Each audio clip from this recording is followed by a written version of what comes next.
या यूट्यूब चॅनलवर तुमचं सर्वांचं खूप खूप मनापासून स्वागत आहे. जर तुम्ही माझ्या चॅनलवर नवीन असाल तर सबस्क्राईब करायला विसरू नका.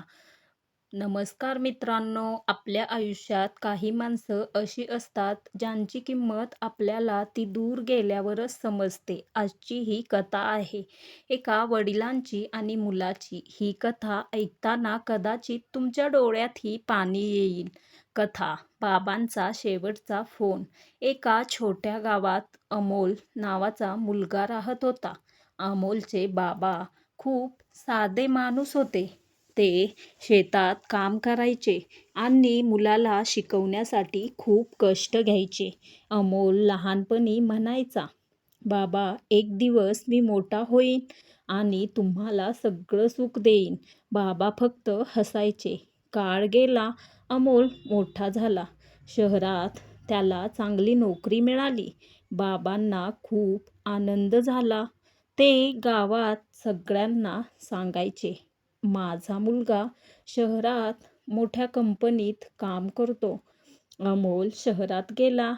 नवीन मित्र, नवीन आयुष्य. हळूहळू तो घराला फोन करणं कमी करू लागला. बाबा रोज संध्याकाळी फोन जवळ ठेवून बसायचे.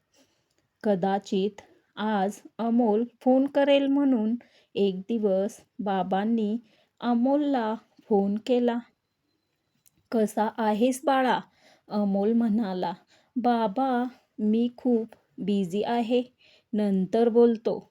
आणि फोन ठेवला. बाबा शांत बसले. दुसऱ्या दिवशी त्यांनी पुन्हा फोन केला. पण यावेळी फोन लागलाच नाही. काही दिवसांनी अमोलला गावातून फोन आला. "तुझे बाबा खूप आजारी आहेत. लवकर ये." अमोल लगेच गावाकडे निघाला. पण तो पोचला तेव्हा खूप उशीर झाला होता. बाबा शेवटचा श्वास घेण्याआधी फक्त एकच गोष्ट म्हणाले होते, "माझ्या मुलाला एकदा भेटायचं आहे." अमोल बाबांच्या फोटोसमोर बसून रडत होता. त्याच्या हातात बाबांचा जुना फोन होता. त्यात शेवटचा कॉल दिसत होता. बाबा कॉलिंग. पण यावेळी तो कॉल परत कधीच येणार नव्हता.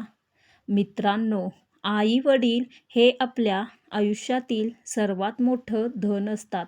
आपण कितीही मोठं झालो तरी त्यांच्यासाठी आपण नेहमीच लहानच असतो. म्हणून ते आपल्याजवळ असताना त्यांना वेळ द्या. कारण एकदा वेळ निघून गेली की परत येत नाही.